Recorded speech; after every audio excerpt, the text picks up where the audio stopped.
Thanks, Marshall. Hello, everybody, and welcome to today's Q&A. My name is Gary Gerber. I'll be hosting today, and I believe Alex Sandy will be driving for us on documents. If we have any documents that we want to share out, they'll be shared out on the screen. I don't have a lot of announcements. I don't really have any big announcements this week. There were no new flashes or anything. One thing I guess I did have one thing. If we've got a couple tickets on this for CCEs for 25-26. There's some kind of an issue going on right now where you might not see CCEs for 25-26. The 24-25 seems to be working all right. And we're working on identifying what that is. I think they do have an idea of what's going on from an email I got earlier. Other than that, the end of year, it will be starting here pretty soon. And Alex has got the calendar up. And here's your dates. So the initial certification deadline would be July 25th, with an amendment window opening up after that, and the final close would be August 8th, 2025.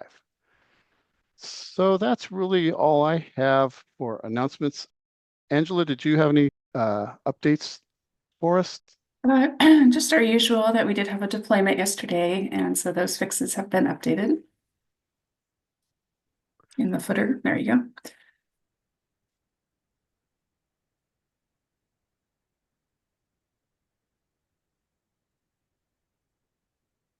Perfect. We had a brief issue yesterday morning after the deployment where anomaly mid-merge wasn't working.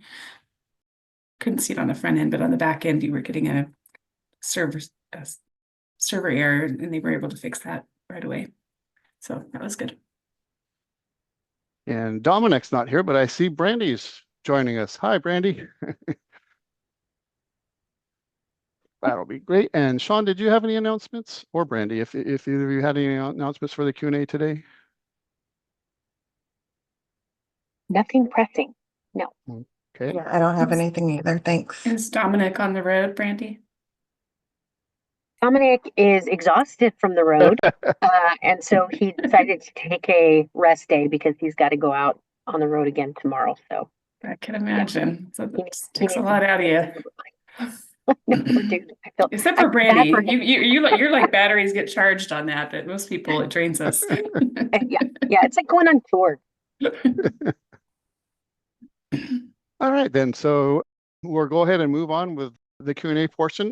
Also wanted to add, if you have more than one question, please number your questions Q1, Q2, Q3. We'll go through all the Q1s first, and then we'll circle back for any Q2s or Q3s. And I'm going to go ahead and get started here. So our first Q1 is from Stella. Are there any grade levels for which restraint incidents are not intended to be reported? For example, if a TK or kindergarten student frequently attempts to run away or bolt into the street and must be physically restrained to ensure their safety, would that situation be considered a reportable restraint incident? They would appear to be at risk of imminent serious physical harm to themselves, yet there may be no other way to prevent that behavior.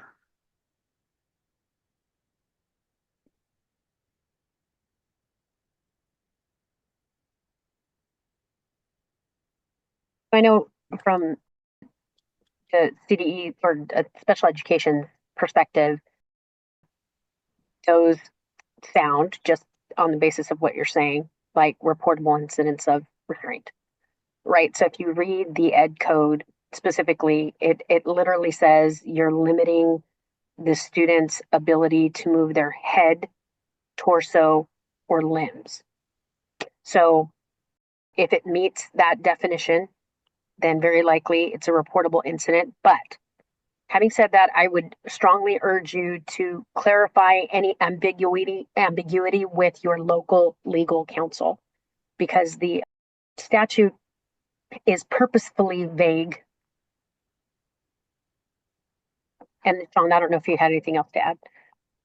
Oh no, I was just coming off mute to initially say, yeah, this one was all you.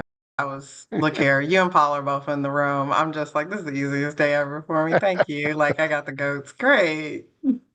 But there is no grade level limitation. Right, great. Next question. my usual Dominic question about the SPED user guide. They ask every week how's that going? So, as far as I know, he's still plowing away, and I know that he's been working with Kyron. And you know what? I apologize. I haven't checked in with him about this. I know that he's, like I said, he's been on the road right now. So I don't know if Kyron is on and if he's aware of anything that any obstacles that may be preventing that thing from getting done. I'm here. Hey, My Cameron. apologies, I haven't reached out to him for a while, but once the document is ready, we just probably give us a few days or a week to be able to incorporate it to posted. the user manual. Yeah. Okay, and I will check with Dominic as soon as he is done for this round of his travels. Perfect. Maybe I Thank can you. actually answer that one. Just because we talked about it when we went to San Bernardino. Oh, got it. Okay. So are both pets are both user manuals in progress? Yes, they are. We are sadly have other priorities that are taking the forefront. For special education, yes, it is the road show. For CalPEDS, it's typically regionals or end of year reporting and items like that. So do we realize that and recognize that these items are needed for you? Yes, they are important. In the interim, do we have most information up in the CalPEDS user manual? Yes, we do. So if there's specific information that you're seeking, please clarify that ask for us, and then we can direct you to the specific need for you. But in the interim, just the overall haul of the user manuals being updated, still in progress. We'll let you know as soon as possible. And I don't want to put a time limit on Kyron for just a few days. He already works really hard. So, but once available for everyone, we'll gladly communicate it out, typically both in the top of this meeting and then also like in the digest messages or a flash if need be. Great. Thanks, Sean. My pleasure. The next is not a question, it's a comment, and it's a good one since his boss is here, but it says Dominic has done an amazing job, and Audrey fills in, agree, Dominic is such a great addition to the team. Yay! Score. I'm so glad. Yeah, he's amazing. We love him. Okay, Q1 from Doug. Wasn't there a new file format deployed on 422? Doug says, are you talking about the SSID extract? There was a new column added. It's something about posting. I can't. Alex is bringing it up right now. Date the SNR record posted to the LEA. That was added.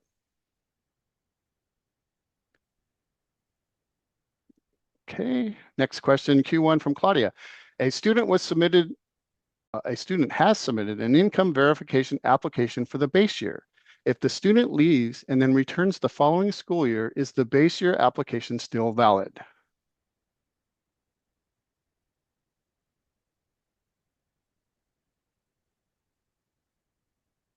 Sorry, say that again. What?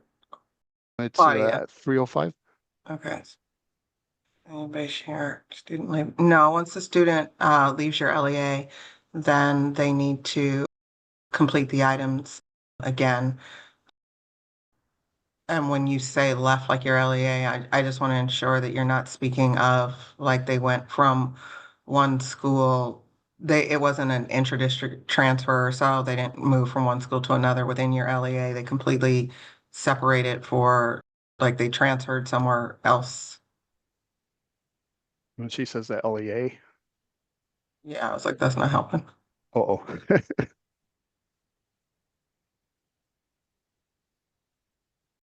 So if the student validly left, like exited your district, exited Hawthorne School District, and they went to Inglewood, then yes, upon re-enrollment, then the student would need to complete the income verification form again for Hawthorne Unified. I hope that helps. Yeah, that's what she's saying. Okay, great. Thank you. Q1 from Kimberly. For the SPED roadshow slide, exiting graduates and completers that are not returning, it states students who graduate with a standard diploma should have a SWDS record effective the day after their enrollment exit. Does that mean if the student's SENR exit date is 6/12/2025, then the SWDS not eligible, no longer eligible status effective date would be 6/13/2025? I think last year our districts had the date equal to each other. Does that affect anything? Yes, Okay, go on. it does, because if you make the status on the same day that the student exits as a graduate, then I believe in the cohort reports, they're not showing as students with disabilities, because they were technically, based on the status, they were not eligible on that day. So they're not being identified as students with disabilities. So folks, look, if you want to get credit for your students with disabilities graduating with a standard high school diploma, make sure that that not eligible status is the day after they exit, because then you will get credit for them. Perfect. Q1 from Charlene. In the EO3, I'm sorry, the EOY3 training today, Kyron talked about the CENR file, the cumulative enrollment and LTEL status. We get the LTEL info from CDE once a year. The LTEL info from the CENR ODS is slightly different from what we got from CDE. What do we do?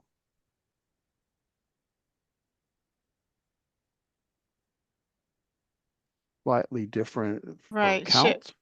I think she's saying, and Sean, please feel free to take this one if you'd like, but so I guess the LTAL was, we put that in production, is that? Yes. Okay, cool. So those are two different calculated long-term English learner counts. Okay, they're different. One is based on that section, Ed Code section 313 definition, which has been around for a long time, which you've been getting every year through the solar system from CDE. Then what's new is the LTAL in CalPADS, which is used to put students in the LTAL student group on the dashboard. They're calculated differently, so there are going to be differences, and that's okay. The long-term, the LTAL that you get in CalPADS does provide you when the student will become LTAL, because it's a much more straightforward, simpler calculation. So you can use the CalPADS data to identify kids who are going to be LTAL pretty soon, or you can use it in that manner, and we hope that that's how it is used. At some point, hopefully in the future, the two definitions will get aligned, basically. But right now, they're just two separate definitions. So I don't know put if the that link in answers the your question. chat, Paula. Alex, if you don't mind, I was trying to message you on the side. I don't think you saw it. It's okay. I know. Yeah, there's the link. I So assume you're talking about, Sean, is to our webpage. Yeah. yeah, and so that gives just what you were saying, P, about the two different definitions and the calculations. I do want to clarify, though, there was one portion where I believe she was like, she only gets one LTEL file back. That's not accurate. There is information posted in other places. Yes, to Paula's point, you only get the source file back, but your LEA still gathers information regarding LTEL. So please know that. All right. We have a Q2 from Canadian Elbows Up. We'll come back to that one. A Q1 from Heather. Can you explain how or when to use the adult age students with disabilities in transition status field?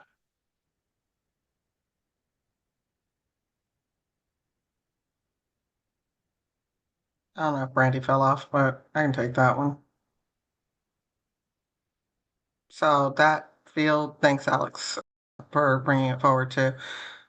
So the code set definition there is They have to be, the student is typically in 12th grade. They have to be at least 17 years or older there, and they're completing 12th grade in their initial cohort year. Those students are typically identified by your special education directors at your LEA. So I strongly urge you to ensure that that listing is coming from them. They verified those students, because we don't just like blindly expect CalPERS data reporters to know that information. So whether, and it is populated in your SIS system, not in your SEDS system. And the one thing I will add to what Sean Here. just, yeah, I am here. So the one thing that will add to what Sean just said is that the key here is this is trying to identify students that are enrolled solely for transition services and are no longer in pursuit of a high school diploma. That's the key here. Okay, so that you should only mark them as an adult age student with disabilities in the year following their initial cohort year, and only if they are no longer in pursuit of a high school diploma. If they're still in pursuit of a high school diploma and they're in grade, they're in the second year of 12th grade, third year of 12th grade, fourth year of 12th grade, they may not be an adult age student with disabilities in transition because they are still in pursuit of their high school diploma. So it should only be a yes if they are no longer in pursuit of a high school diploma and are enrolled solely for transition services. All right.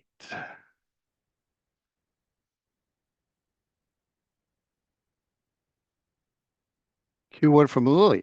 We have contractors providing services, SLP, OT, etc., in our LAs via a master contract with an MPA. I know we didn't hire teachers via a master contract. Should these services be listed as provided by MPA rather than District of Service on the services page in SACE? Are there certain situations when an MPA employee could be considered District of Service? Or should they be listed as being provided by an MPA? My SELPA director posed the idea that if the contractor is acting as an employee, then it is the District of Service as the provider. But if it is a specialized service that they would not be employing, like a behaviorist, then they use MPA. Any advice you have would be most appreciated. In other words, is there a difference between MPA provider filling a vacancy by acting as an employee versus being hired to provide a specialized service? That's a good question. And honestly, I don't know the answer. So if you want to go ahead and put it into a ticket, we'll try and get it to one of our program folks here that could better answer what the expectation is in that scenario. Okay. Thanks for the question, Lily. Will do. Thank you, Brandy. Okay. Q1 from Clarissa. Students, oops.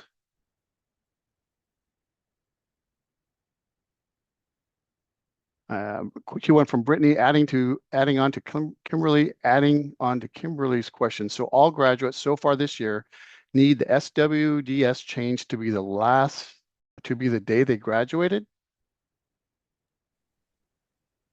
So again, if you have a student with disabilities that is graduating with a high school diploma, what is typically happening is you in your special education data systems, what we've seen anecdotally is that you will exit them on the last day of enrollment. And when you do that, when you exit them from special education on the last day of enrollment, your special education data system will generate a transaction and a status of not eligible on that day. The problem is that when we're looking at high school graduates, we're looking at the exit date and what the student's status was as of the exit date.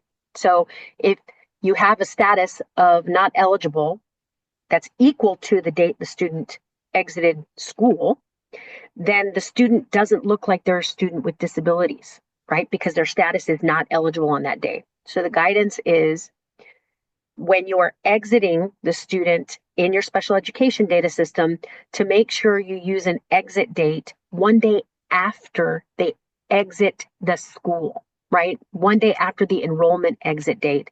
And that way, the student is still counted as the student with disabilities because they're eligible and participating on the exit date and not eligible the day after the exit date. And she did later say it was a typo. She did mean the day after they graduated. So Okay, yeah. sorry for that long-winded answer.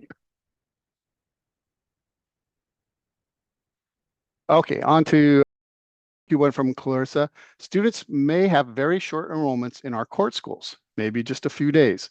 Sometimes we can't secure the IEP and adopt in time and submit a transaction, and the student is back at their home district. We've gotten the GER 005's error saying we don't have ownership of the student. Does CalPADS allow manual data entry of a plan record in those cases? If not, what is the best resolution to get the plan record into CalPADS for the student's court school enrollment?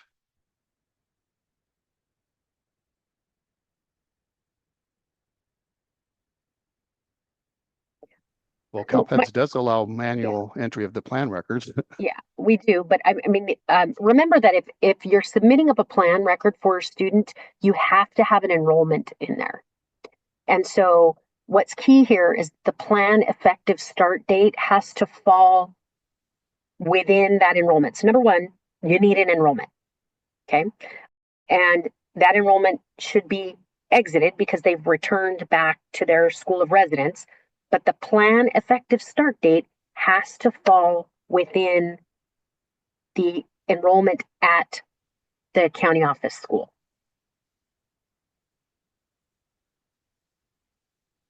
I hope that helps.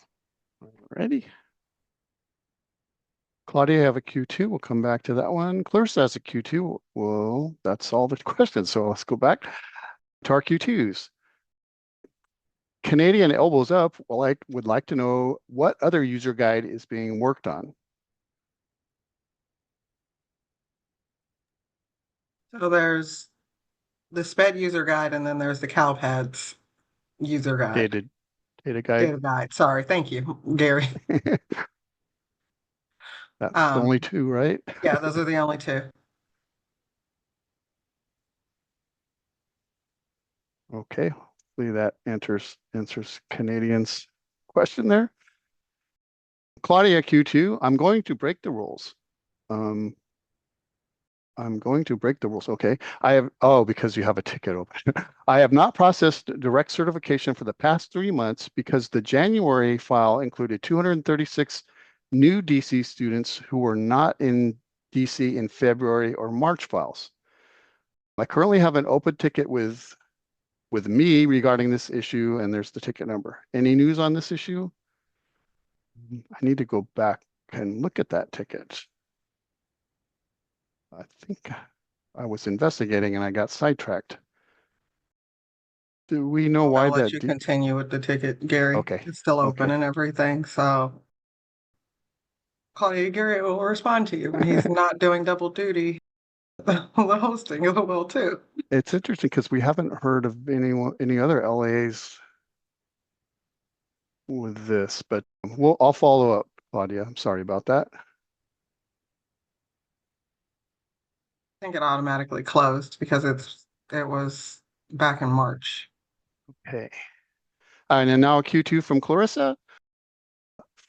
A follow-up question to Brandy's response about the adult age in transition. If a SWD is pursuing the alternate pathway to a high school diploma beyond their initial grade 12 year, then we wouldn't mark them as adult age transition flag, even if they are 19, 20, or 21 years old, right? Right. So if they're pursuing the alternate pathway diploma, they are not considered. Remember, alternate pathway. The whole point of an alternate pathway is that those students with disabilities are receiving the same grade level standards as their peers, even if they go past they do a second year of 12th grade or a third year of 12th grade, as long as they are in pursuit of either an alternate pathway diploma or a high school diploma, you should not mark them as an adult age student with disabilities in transition. It's only for those who are no longer in pursuit of any diploma. And just remember, the alternate pathway diploma for purposes of the 4-year adjusted cohort graduation rate is considered a graduate. So those kids that graduate with the alternate pathway diploma within 4 years count as graduates for the ACGR. Okay, but for purposes of something we call indicator 1, which is for our state performance plan annual performance report in special education, the alternate pathway graduates are not considered graduates for indicator 1, but they are for ACGR. Perfect. And Q1 from Claudia. A question regarding the use of the day after graduation to exit graduates and completers. Does this same rule apply when exiting students who are no longer eligible for special education? Could you repeat that one more time? I'm sorry, we're getting lots of sped questions today. What's going on, guys? I know, they know you're here. I guess. I don't know. So she's question regarding the use of the day after graduation to exit graduates and completers. Does this same rule apply when exiting students who are no longer eligible for special education? I think I would need to know the specific scenario. So you're saying they're not eligible, and so should you exit them the day after? So it depends on how that ineligibility is determined, right? So there's several ways that you can be not eligible, but I think really the only scenario where it really matters, very honestly, and you're dating the exit the day after is for graduates, because you want to make sure that you get credit for your students with disabilities who are graduating with a standard high school diploma or who are graduating with the alternate pathway diploma. All of the other ways that a student is determined to not be eligible are that they've been reevaluated and they're no longer eligible. And so if that happens, that should be on the date that they're reevaluated and that determination is made. Okay. Another way is if the parent revokes consent for special education services. That, again, should be the date that the parent revokes consent and the district has provided prior written notice and the day that those services are going to stop. Okay, and they're exited from special education. So I think really the only circumstance for the not eligible scenarios is when is for high school graduates, where we are recommending that not eligible date be one day after the date they exit. I can't think of any, and Alex, I don't know if you can think of any other scenario where I can't think of one.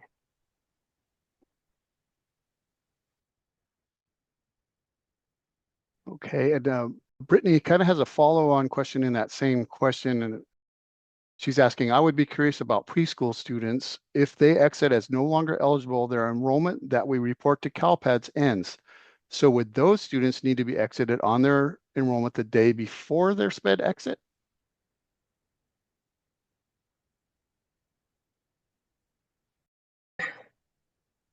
So you have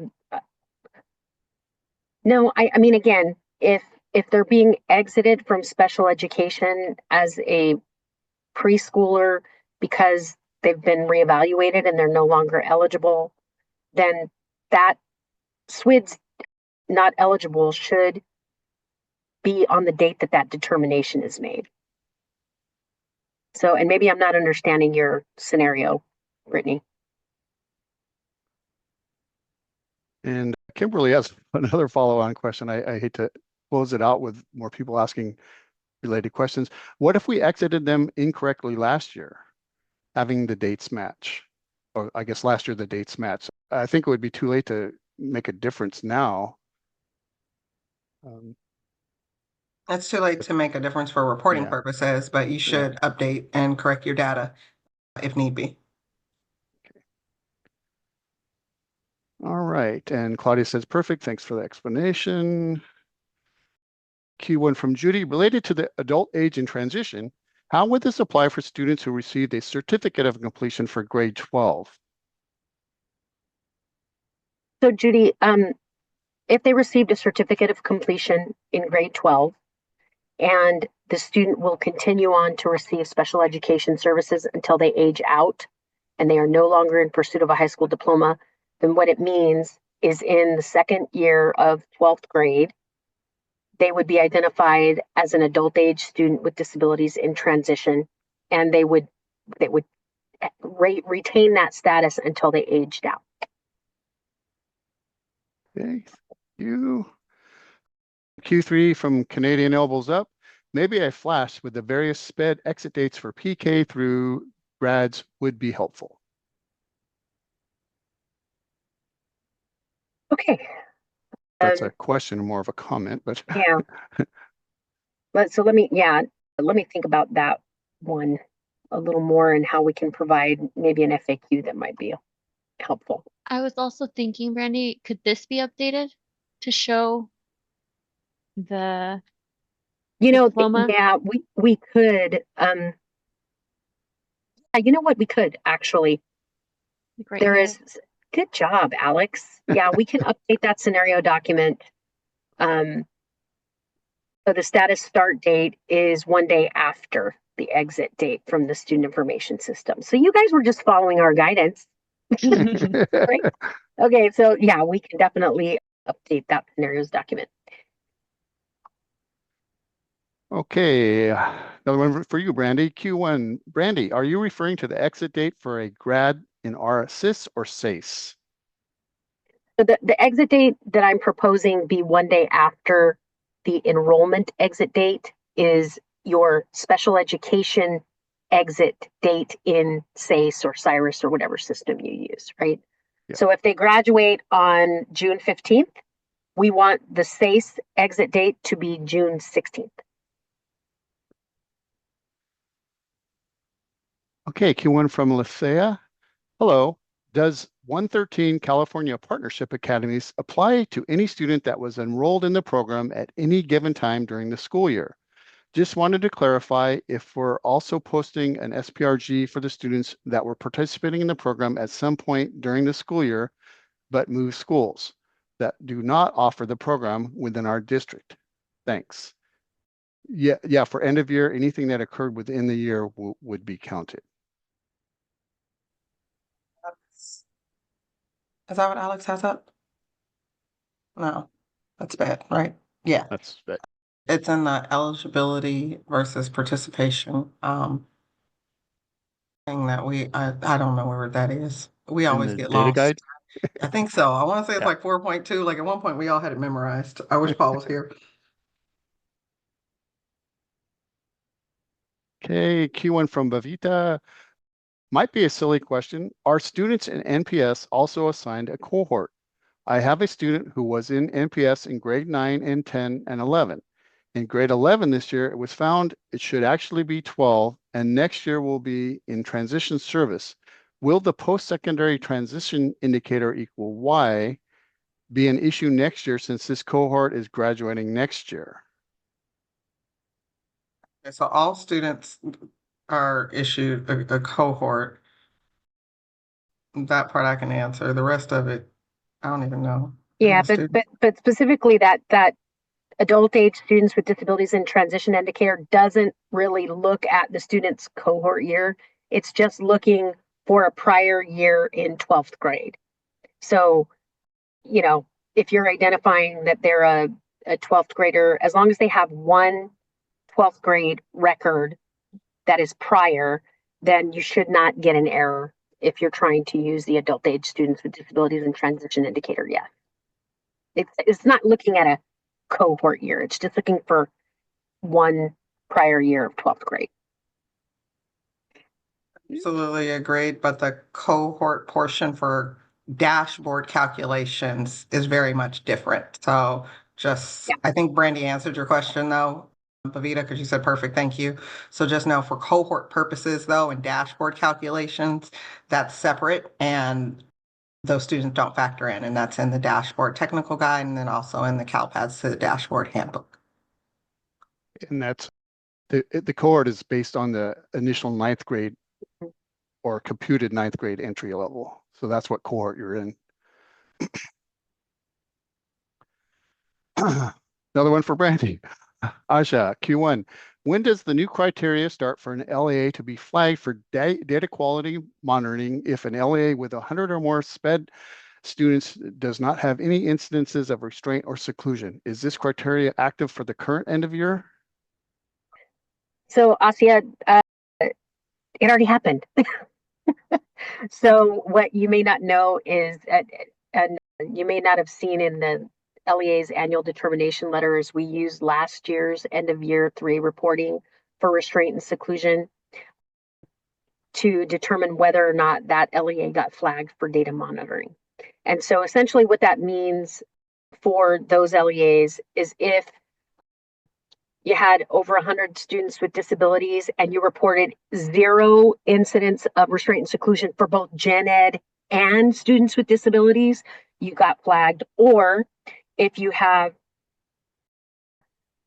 NPS students and right now I can't, oh, there it is right there. Thank you. 0 incidents of restraint or seclusion and have greater than 100 students with disabilities enrolled in NPS schools and you reported nothing, or you failed to certify end of year 3. Those are the 3 criteria for data quality. So what does that mean for the LEA? Essentially, the LEA has to go through something called our data quality toolkit as part of their compliance improvement monitoring. So if your district was flagged for restraint seclusion, that's what they would have to do. So, but it's really important that you understand that that's also going to be the case for this next year, the data that you're getting ready to submit. Okay. And we are taking into account some specific scenarios where districts do have over 100 students with disabilities and they're reporting 0. And in some instances, districts are saying that that's valid. The one thing that I would really strongly urge you to take a look at is your behavioral emergency report process, okay? Because I can guarantee that your special education director, if you were to ask, hey, did we have any behavioral emergency reports? SPED director would probably say, yes, we did. And do any of those behavioral emergency reports contain documentation on any incidents of restraint and seclusion? It's very likely that that SPED director is going to say yes. Okay, and behavioral emergency reports are primarily for students with disabilities. So that's the reason I'm saying, yes, your districts may have policies against restraint and seclusion, but in cases of students with disabilities that have behavioral emergency reports, you need to really work with your SPED directors to make sure that those behavioral emergency reports and any indication of restraint and seclusion that's documented in there gets put in the SIS. That's why we're flagging them as having data quality issues. All right. Q3 from Claudia. We hear that a new program 194 for ELOP students is coming. Is this new code for 25-26 or this year? I do believe it is 25-26. We went over this in the regionals, and it's not ELOP. ELOP is a program in itself. So to try and lessen the confusion, yes, thank you, Alex. She's always so quick with it. It's Yeah. Oh, go for it, Paula. No, I just don't know. Is this from the regional?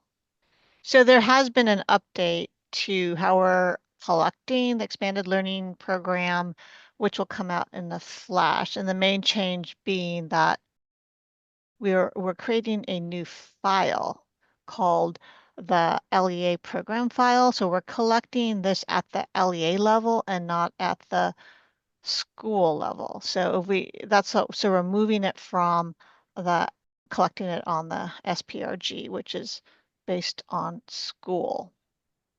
So it will make this collection much easier. And this change was determined after talking a lot to the student information system vendors.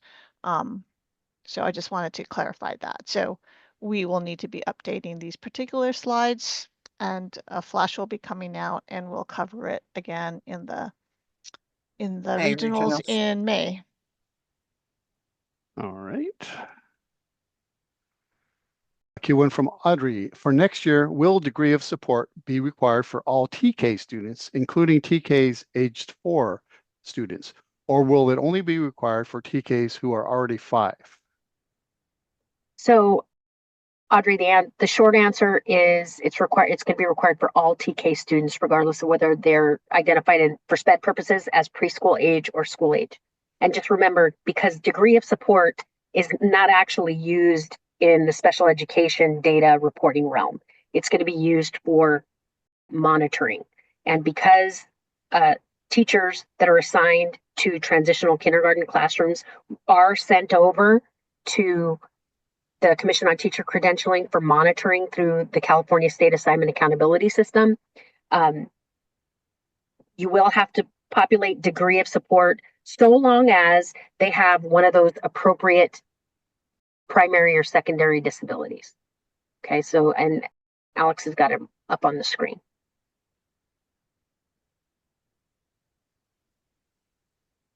All right, perfect. And Q1 from Patty. I am the CalPADS specialist. If a caseworker knows the meeting will be held late because of a legitimate reason, is that when they need to upload a pending meet record? I am still learning the SPED side. I don't think our district does too many meet records. Would this keep it from being marked late on the 16.21? So if a meeting has not been held and there's a legitimate reason, then Patty, yes, you should submit a pending meet record. So I'm not sure whether or not what special education data system you work in, SACE or Cyrus or Welligent, but make sure you check with that vendor on the best way to send up. You use SACE. Okay. So if there's a legitimate reason you need to send up a pending record, the pending as of date is the date you're sending up the record, and you tell us the meeting delay reason. So even if that meeting is overdue, it actually will still show up as overdue. The difference is as long as there's a valid delay code, it means it's compliant, that you are compliant. Eventually, when the meeting is held, and if it is late, you would use that same delay code and that meeting would be considered compliant, even though it was overdue.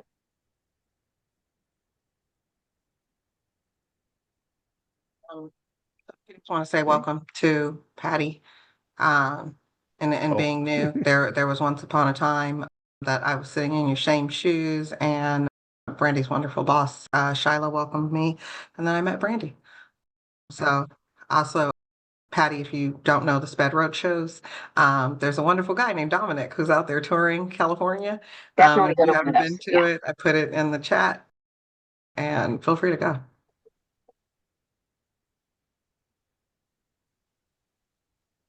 All right. 3:44, and we've reached the end of the questions. Again, anyone a minute to think of any more questions for Brandy? I guess it's a Brandy show today. I'm not complaining. It's Keeping you a awake, show I'm telling you. always. Like, no, it's refreshing. It's like, hey, thank you. Yeah. Well, if there are no more questions, we can give everyone 15 minutes back, as long as the management's okay with that. CDE. Good by me, Gary. All right. Well, thanks everyone for attending. Big thanks Thanks, to guys. Brandy, Sean, and Paula for the assist today. I don't think. Thanks Thanks, again, guys. you guys. All right.